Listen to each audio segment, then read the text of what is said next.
नबीअ जे ख़ुल्क़ आला ऐं मिठी गुफ़्तार तां सदके नबीअ जे ख़ुल्क़ आला ऐं मिठी गुफ़्तार तां सदके भलायूं भाल सभिनी सां अजब किरदार तां सदके नबीअ जे ख़ुल्क़ आला ऐं मिठी गुफ़्तार तां सदके नबीअ जे ख़ुल्क़ आला ऐं मिठी गुफ़्तार तां सदके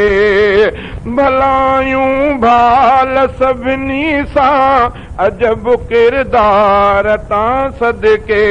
नबीअ जे ख़ुल्क़ आला ऐं नबीअ जे ख़ुल्क़ आला ऐं सचूं तकलीफ़ूं सां ईअं सभु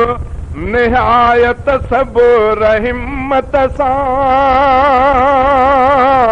सचूं तकलीफ़ूं सां ईअं सभु निहायत सब्र हिम्मत सां न बदिलो कंहिंखां वरताऊं न बदिलो कंहिंखां वरताऊं मां बख़्शणहार तां सदके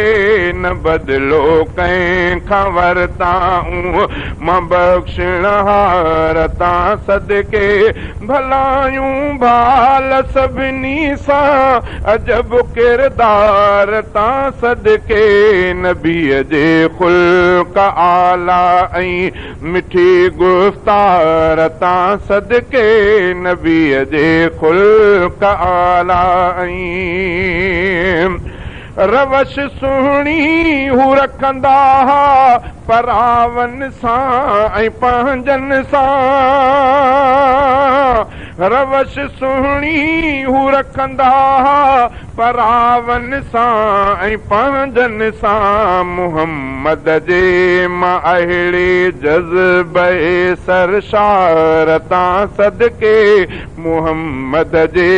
मां अहिड़े जज़्बे सरशार तां सदके भलायूं भाल सभिनी सां अजब किरदार तां सदके नबीअ जे ख़ुल्क़ आला ऐं मिठी गुफ़्तार तां सदके नबीअ जे ख़ुल्क़ आला ऐं सभिनी जी ख़ैर ख़्वाही हू मिठा महबूब घुरंदा सभिनी जी ख़ैर ख़्वाही हू मिठा महबूब घुरंदा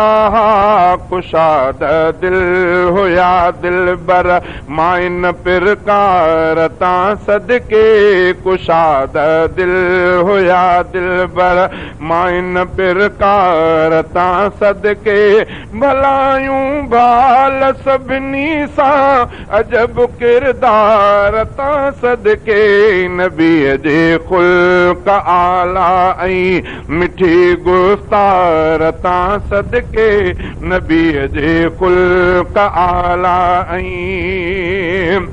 सदा सुहिणा ज़ुबान मां लफ़्ज़ मोतिन मिसल कढंदा सदा सुहिणा ज़ुबान मां लफ़्ज़ मोतिन मिसल कढंदा थियां मां अदब ऐं अख़लाक़ जे अंबार तां सदके थियां मां अदब ऐं अख़लाक़ जे अंबार तां सदके भलायूं भाल सभिनी सां अजब किरदार तां सदके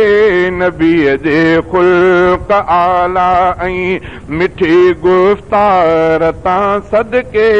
नबीअ जे ख़ुल्क़ आला ऐं मिठी गुफ़्तार तां सदके भलायूं भाल सभिनी सां अजब किरदार तां सदके नबीअ जे ख़ुल्क़ आला ऐं नबीअ जे ख़ुल्क़ आला ऐं